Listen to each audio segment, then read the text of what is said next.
E aí, meus caros, vamos então continuar com sociedade limitada. Responsabilidade. Aqui, aquilo que a gente terminou a aula passada, gostaria só de ressaltar alguns detalhes e aprofundar em outros para vocês. Vimos então que a responsabilidade dos sócios é limitada, desde que todos os sócios tenham integralizado tudo aquilo que subscreveram. Termos estes que a gente aprendeu na aula passada.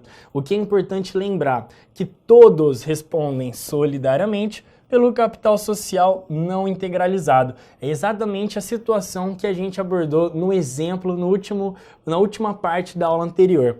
Pessoal, será que é possível a responsabilidade ilimitada? É sim, em duas situações: desconsideração da personalidade jurídica e ato contrário ao contrato ou à lei. Bom, quanto à desconsideração, a gente já tratou num dos outros blocos, mas faço questão de ressaltar aqui. A personalidade jurídica, então, é esse véu, é aquela proteção que existe na responsabilidade dos sócios, porque, em regra, só responde pelas dívidas empresariais aquele patrimônio da sociedade, aquele patrimônio da pessoa jurídica. Então, há casos em que a lei quebra essa proteção por alguma irregularidade existente. Então, a personalidade jurídica será desconsiderada, será desmanchada. Quais são os requisitos? Bens insuficientes. E bens insuficientes, pessoal, o que é isso?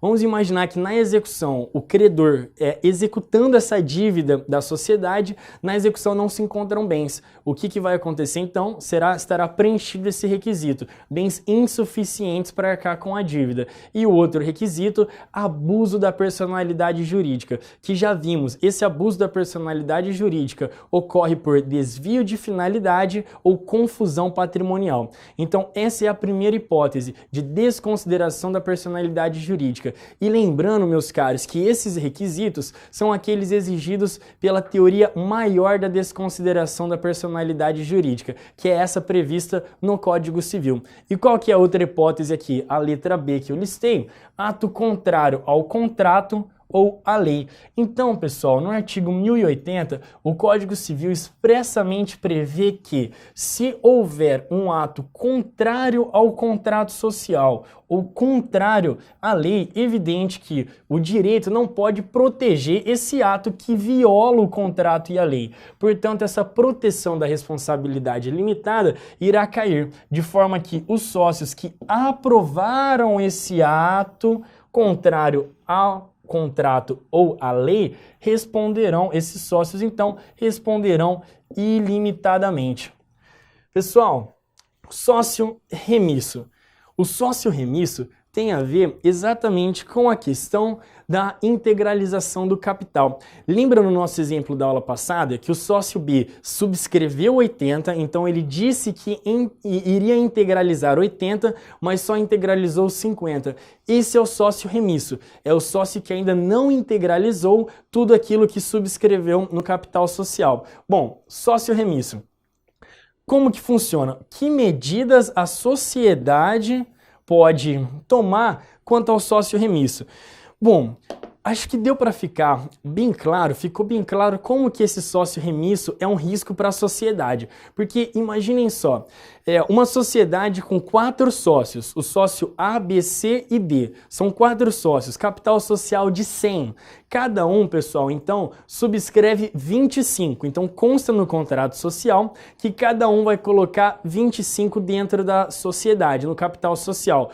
Vamos imaginar que somente o A e o B integralizaram os 25. O C e o D, que subscreveram 25, ou seja, se comprometeram a colocar 25, eles não integralizaram nada. Então, o capital social que teria que ser 100, só é 50, porque só o A e o B integralizaram.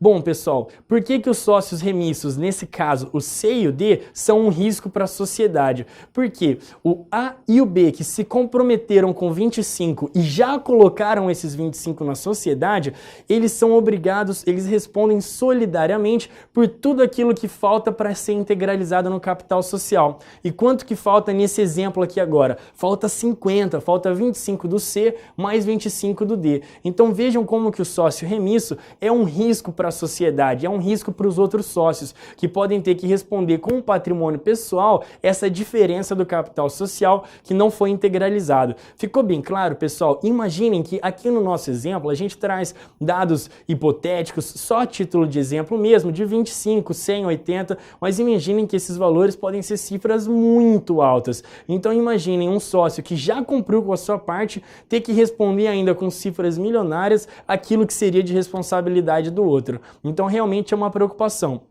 E por isso, o código criou um sistema em que a sociedade tem a possibilidade de tomar medidas em relação a esse sócio remisso. Quais são essas medidas? Bom, antes de poder efetivamente tomar alguma medida, esse sócio remisso tem que ser notificado. Vejam só. Será notificado para integralizar no prazo de 30 dias. Bom, pessoal, então o requisito para a medida, o requisito prévio, é a notificação. O sócio, então, remisso tem que ter a oportunidade de integralizar. Pessoal, se ele não pagar, se ele não integralizar nesse prazo de 30 dias, aí sim estará em mora, o que possibilita essas medidas previstas nos artigos 1004 e 1058. Pessoal, quais são as medidas então possíveis? Primeira, a sociedade pode cobrar o sócio remisso. Percebam que cobrança não se confunde com execução. A execução já é mais de imediato entrar no patrimônio, alcançar o patrimônio daquele sócio remisso. Aqui será necessário, então, anteriormente, uma cobrança para aí sim se constituir um título judicial que permitirá, um título executivo, perdão, que permitirá então a execução daquilo que o sócio remisso se comprometeu a integralizar e não integralizou. Então essa é a primeira possibilidade, a primeira medida, a cobrança. A segunda, pessoal, redução da cota ao montante já integralizado. Então vamos imaginar que no caso dos 4 sócios, com 25 para cada um dos sócios que subscreveram, cada um subscreveu 25, significa então que do capital social de 100, se cada um subscreve 25, cada um então vai ter 25% da sociedade.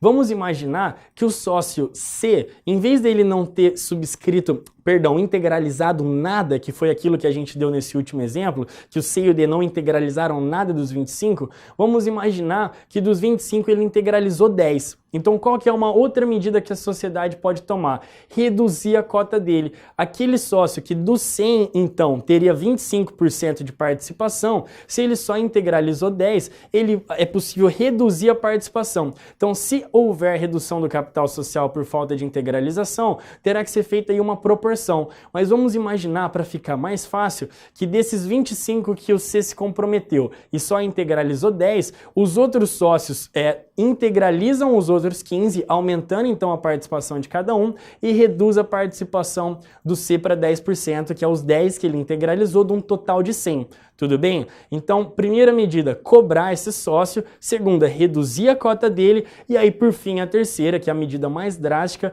é a exclusão. Lembrando que isso só pode ser feito depois da notificação e do prazo que tem que ser concedido para que o sócio remisso integralize aquilo que falta. Tudo bem, pessoal? Então, as 3 medidas. Vamos então para o próximo slide. Cessão de cotas. Pessoal, como que fica a cessão de cotas na sociedade limitada? Cessão de cotas é ceder, é passar essas cotas para outra pessoa, seja quem for. Aqui a gente tem que analisar o estudo em 2 óticas diferentes. A cessão de cotas entre sócios, então um sócio que tem a cota quer passar para outro sócio, ou a cessão de cotas para terceiros. O regramento é diferente. Bom, entre sócios, a cessão de cotas é livre, não há restrição e ninguém pode se opor a essa cessão. E isso só se aplica, obviamente, no caso do contrato ser omisso. Então isso é uma observação muito importante que deve ser feita aqui no início desse estudo da cessão de cotas. Essa é uma matéria muito importante, porque passando de muito importante para os sócios, porque passando de um para o outro muda a participação de cada um e passando para terceiros possibilita então o ingresso de pessoas estranhas àqueles sócios originais à sociedade. Então, isso normalmente é tratado dentro do contrato social. O contrato social prevê as regras. E se o contrato social for omisso? Aí sim se aplica isso que a gente está aprendendo aqui, conforme o artigo 1057 do Código Civil. Bom, Continuando, na omissão do contrato e aplicando o regramento do artigo 1057, vimos que a relação entre os sócios, a cessão entre os sócios é livre. Então, pode ser cedido livremente de um sócio entre outro se o contrato não prevê algo diferente. E como que fica a cessão para terceiros na omissão do contrato? O código prevê que há um requisito aqui nesse caso negativo, que não deve haver oposição de mais de 25%, mais de um quarto. Então, em não havendo, se não houver a resistência, o impedimento de mais de 25% do capital social referente aos outros sócios, essa cota poderá ser cedida a terceiros. Pessoal, aqui tem uma dica muito importante, a palavra mais de um quarto. Lembrando que um quarto é igual a 25% do capital social. Pessoal, vamos ver um exemplo então. Uma sociedade com 3 sócios, A, B e C. Bom, na omissão do contrato, a cessão de cotas entre os sócios é livre, ninguém pode se opor à cessão para outro. E para terceiros, pessoal, se o C, por exemplo, quiser ceder a cota para um outro sócio. O B, pessoal, não pode se opor, porque ele tem menos de um quarto. O A poderia, porque ele tem mais de um quarto. E aí, vejam só algo interessante. Se o A quiser ceder suas cotas para o D, pessoal, será que o B e o C podem se opor? 10 mais 15, 25%. Pessoal, aqui que costuma cair a pegadinha de prova, 25%. Por quê? A lei exige mais de 25%, mais de um quarto. Então, se a oposição for de exatos 25%, esses sócios aqui não poderá impedir a cessão a terceiro. Beleza? Bom, pessoal, superada então a cessão de cotas, vamos falar do administrador da sociedade limitada. O administrador da sociedade limitada é previsto no artigo 1060 a 1065, aqui é aquele regramento específico da sociedade limitada, e aqui do 1010 ao 1018, o regramento subsidiário à sociedade limitada. Bom, pessoal, o administrador, o código prevê claramente que pode ser sócio ou terceiro, então não cabe somente aos sócios, os sócios podem optar que a sociedade limitada seja administrada por um terceiro não sócio. O administrador é aquele que usa o nome empresarial, isso é previsto em um artigo curto na lei, que o administrador usa o nome empresarial, portanto pode ser objeto de questão nesses termos, aqui no artigo 1064. Depois, veremos que é esse administrador quem assina pela empresa. Ele pratica os atos de gestão e ele assina em nome da empresa, ele tem essa atribuição.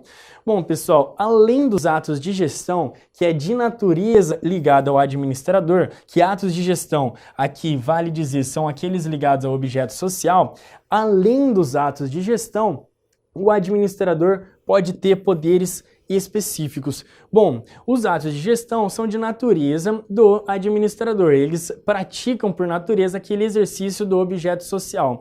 Além desses atos, o administrador pode ter poderes específicos. Esses poderes específicos devem ser conferidos, devem ser previstos no contrato social e deve haver, evidentemente, o registro, a averbação desses poderes no contrato social. Então, há esses dois requisitos. Pessoal, o que a gente tem que ter em mente, então? O administrador pode ou não ser sócio, não há exigência, se cair em prova que o administrador da sociedade limitada deve ser sócio, está errado, pode ser um não sócio, e é ele então quem usa o nome empresarial e pratica os atos de gestão. Vamos então para o próximo slide. Responsabilidade. Pessoal, como que funciona a responsabilidade do administrador? Bom, já vimos que em regra a sociedade limitada, até mesmo os sócios, aqueles que investem o dinheiro na sociedade, em regra a responsabilidade deles é limitada, desde que esteja todo o capital social integralizado. Bom, pessoal, aqui quanto ao administrador, há alguns detalhes um pouco diferentes. Bom, vamos à regra. Se a sociedade é de responsabilidade limitada e essa proteção que só vai responder pelas dívidas empresariais, o patrimônio empresarial, é natural a gente entender que, em regra, a responsabilidade é da sociedade em si. Então, pelos atos de gestão praticados pelo administrador, em regra, quem vai responder é o patrimônio da sociedade limitada. Então, regra, responsabilidade da sociedade limitada.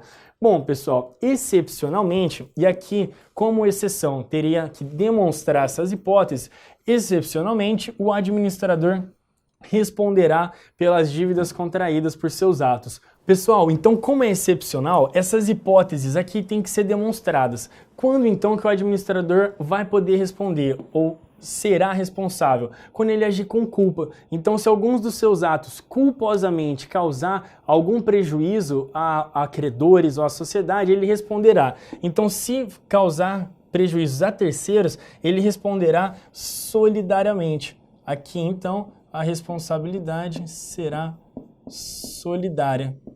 Então, junto com a sociedade, ele responde solidariamente com os danos causados por culpa a terceiros. Qual que é a outra hipótese, pessoal? A outra está prevista no artigo 1017. É quando ele, de forma ampla, usa bens ou dinheiro da sociedade sem autorização. O artigo 1017, quem quiser dar uma lida, ele é um pouco mais específico e traz aqui casos, mas para as questões vai dizer de alguma forma que foi usado bens ou dinheiro da sociedade sem autorização. Então, para a gente isso basta. E aqui a última hipótese: excesso de poderes ou ato além do objeto social. Pessoal, aqui é isso que a gente chama, é uma doutrina do ato ultra vires. Ultra vires é além da força. Como que isso cai em prova? Na questão vai ser descrito o objeto social, descrito os poderes, descrita a competência do administrador e aí vai descrever o ato dele. Aí vocês vão perceber que ele excedeu aos poderes. Então, ou cai dessa forma ou expressamente fala que ele excedeu aos poderes do contrato social. Beleza, pessoal? Então, para a prova, basta observar culpa do administrador, bens ou dinheiro usados sem autorização da sociedade ou excesso de poderes ou atos além do objeto social, que é o que a gente chama de ato ultra vires. Nesse caso, há uma peculiaridade. Nesse caso, a responsabilidade do administrador será isolada, pessoal. Há requisitos aqui, como o contrato social estar devidamente registrado, com os poderes que o administrador tem e, evidentemente, seu objeto social. Então, nesse caso, perante terceiros, o administrador responderá isoladamente. Tudo bem? Pessoal, próximo conteúdo, próximo tópico, ainda dentro de sociedade limitada. Como que funciona a designação e a destituição do administrador? Aqui vocês vão ver que interessante. A designação e a destituição de administradores sócios e não sócios. Lembram bem, né? Que o administrador pode ou não ser sócio.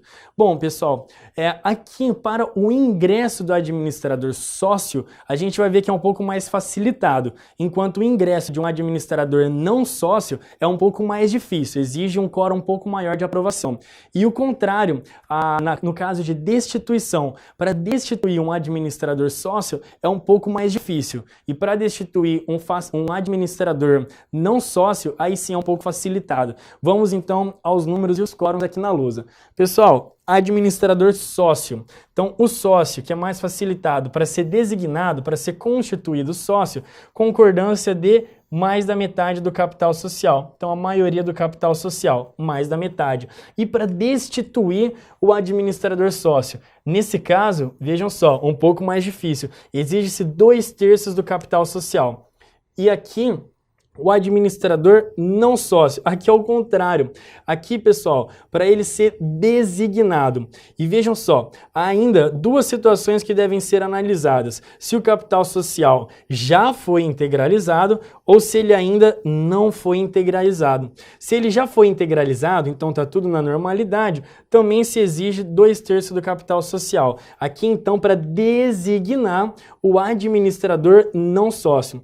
Por outro lado, se o capital capital social não está ainda integralizado, esse ingresso do terceiro, esse ingresso do administrador não sócio, que é um terceiro estranho à sociedade, é mais dificultado, então se exige a aprovação unânime do capital social.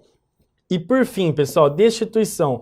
Para que o administrador não sócio, esse terceiro, seja afastado, seja destituído, vejam que é mais fácil do que o administrador sócio. Nesse caso, vai se exigir simplesmente a maioria do capital social, pessoal. Então, mais da metade do capital social. Assim, então, funciona a designação e a destituição do administrador, seja sócio ou não sócio.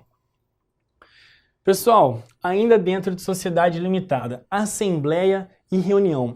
A assembleia e a reunião é a forma que os sócios têm de se reunir e tomar as decisões. O que difere a assembleia da reunião? A assembleia é exigida de sociedades que têm mais de 10 sócios. Para a assembleia, são exigidos requisitos formais. Há muito mais formalidade. Por outro lado, a reunião é a forma de se reunir, forma de tomar decisões para sociedades com até 10 sócios e ela é informal. O que isso significa? Pessoal, na sociedade limitada com até 10 sócios, que pode se reunir informalmente, a reunião pode acontecer, por exemplo, num café, sem problema algum, no telefone. Então, isso mostra a informalidade dessas sociedades menores, as sociedades limitadas com até 10 sócios. Essa é a diferença de assembleia e reunião, quantidade de sócios. Esse é o critério.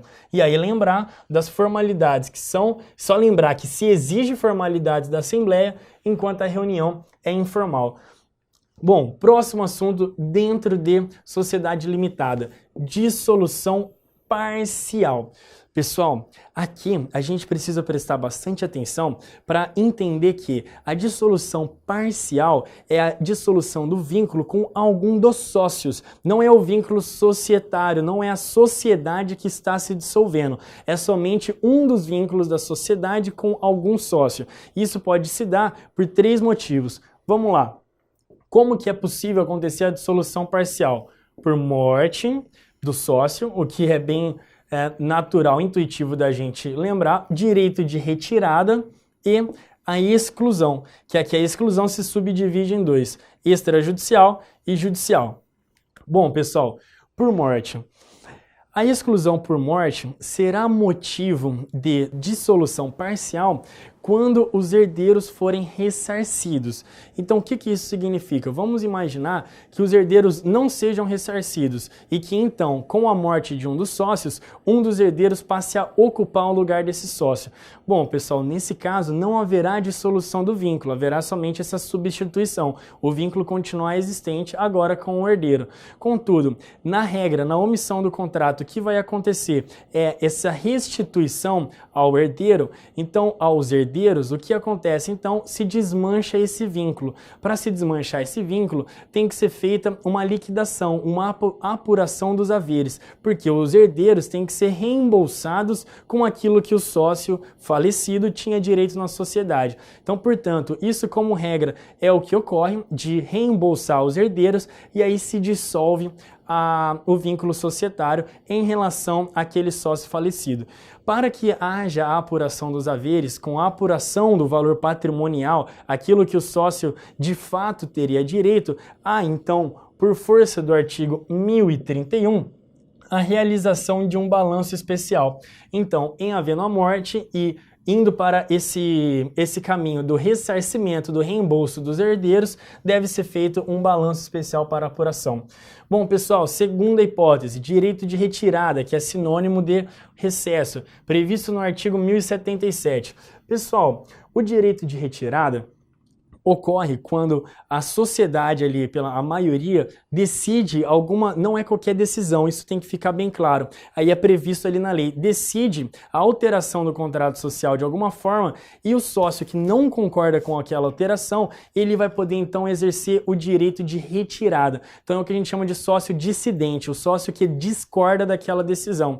Ele então terá a obrigação, a prescrição, qual é o prazo para ele? Ele tem que notificar os demais em 30 dias contados da reunião. E nesse caso também será feito um balanço especial. Pessoal, exclusão. Exclusão pode ser extrajudicial ou judicial. A extrajudicial há uma lista de requisitos aqui no artigo 1085. Quais são os requisitos formais? Falta grave, então a gravidade do ato tem que ser demonstrada, a previsão no contrato social, o contrato social expressamente prevê essa possibilidade.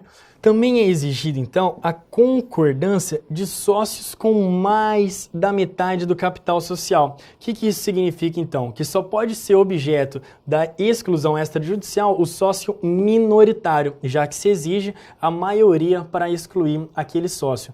Bom, além disso, deve ser concedida oportunidade de defesa e uma convocação, uma reunião ou assembleia especialmente convocada para este fim. Então, esses são os requisitos da exclusão extrajudicial. Basta saber isso. Pessoal, e a exclusão judicial? Como que funciona? Aqui, o artigo 1030 prevê hipóteses, prevê motivos que têm que ser demonstrados para a exclusão judicial.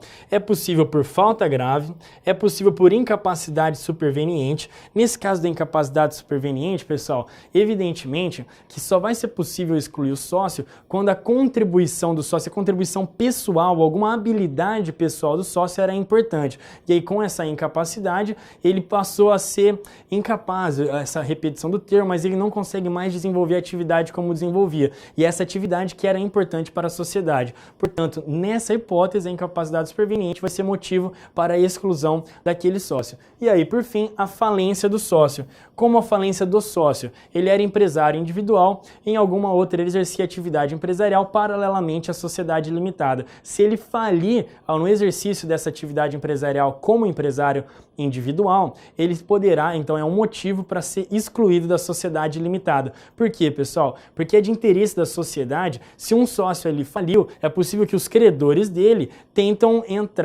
conseguir essas cotas. Por isso é de interesse da sociedade já desde logo excluí-los. Evidentemente que o reembolso deverá ser feito. Ressarcimento em todas essas hipóteses deve haver por meio do balanço especial já comentado anteriormente.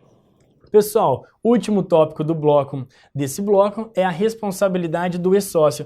Lembra que a gente comentou da responsabilidade do ex-sócios para a gente não se confundir lá atrás com uma hipótese parecida em que era de 1 ano? Pessoal, a responsabilidade do ex-sócio, como vimos, é de 2 anos. E pessoal, 2 anos, como que funciona? Para as obrigações anteriores a um daqueles 3 motivos, a morte, a retirada ou a exclusão, o sócio continua obrigado por 2 anos. E aí, pessoal, nos últimos 2 casos de retirada e de exclusão, o sócio tem que requerer a averbação do contrato social para que conste lá a saída dele, seja por meio da retirada, seja pela exclusão. E enquanto não for requerida essa averbação, ele continua responsável. Beleza, pessoal? Então, as anteriores sempre continuam obrigado por 2 anos e as posteriores à ocorrência do motivo até que seja requerida, então, a averbação, também pelo prazo de 2 anos. Faremos, então, agora uma brevíssima revisão do que vimos no bloco de agora. Responsabilidade limitada dos sócios. Vimos que é a regra e que isso depende de já estar todo integralizado o capital social, tudo aquilo que foi subscrito. Lembrar que a responsabilidade solidária, todos os sócios respondem pelo capital não integralizado. E que, excepcionalmente, então, a responsabilidade será ilimitada quando acontecer a desconsideração da personalidade jurídica ou ato contrário ao contrato ou à lei. O sócio remisso, aquele que ainda não integralizou tudo que subscreveu, vimos que ele é um risco para a sociedade e que, por isso, a sociedade, depois de notificar esse sócio, poderá tomar essas medidas aqui, de cobrar a integralização, de reduzir a participação do sócio remisso ou até de excluí-lo. Cessão de cotas. Vimos que isso normalmente é objeto do contrato social, mas que na omissão do contrato social, o artigo 1057 prevê como deve funcionar. Entre sócios a cessão é livre e para terceiros não deve haver a oposição de mais de 25% do capital social. Vocês lembram bem aqui do exemplo que demos. Administrador. Vimos que ele pode ser sócio ou terceiro. O que é ele que pode usar o nome empresarial, artigo 1064, ele assina pela empresa, ele pratica os atos de gestão, que são os ligados ao objeto social, e ele pode ter, além desses atos de gestão, poderes específicos, desde que previstos no contrato social, com um respectivo registro ou averbação no órgão competente. E dizemos, órgão competente, que a sociedade limitada pode ou não ser empresária e, portanto, o seu registro e averbação pode ocorrer tanto na junta comercial como no cartório de registro civil de pessoa jurídica. Pessoal, responsabilidade do administrador. Vimos que, em regra, ele não responde, porque a sociedade é da sociedade limitada e que, excepcionalmente, nas hipóteses de culpa, utilização de bens ou dinheiro sem autorização e excesso de poderes ou ato além do objeto social, que é o ultra vires, nesse caso, o administrador pode responder.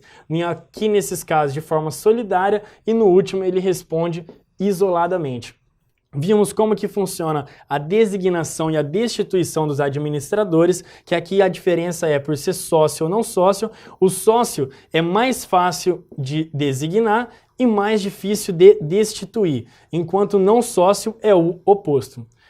E aí, vimos a diferença de assembleia e reunião, a diferença é a quantidade de sócios, vimos o que pode acontecer, a dissolução parcial da sociedade, que é a dissolução de algum vínculo societário e não a dissolução da sociedade em si, nas hipóteses de morte, direito de retirada e exclusão. Lembrando que a exclusão pode ser extrajudicial ou judicial.